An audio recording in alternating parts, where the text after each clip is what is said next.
Allora, oggi venerdì 1° maggio 2026 ci troviamo di nuovo a Cocullo per la festa dei Serpari, ovvero la festa di San Domenico dei Serpari che si svolge ogni anno qui a Cocullo.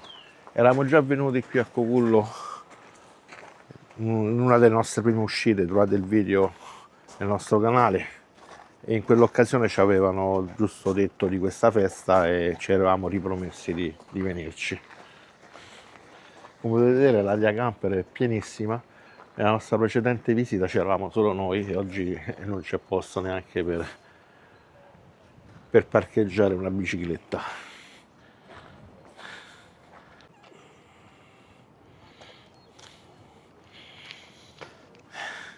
Oggi c'è anche l'ausilio della protezione civile, si aspettano circa 30.000 persone per questo evento.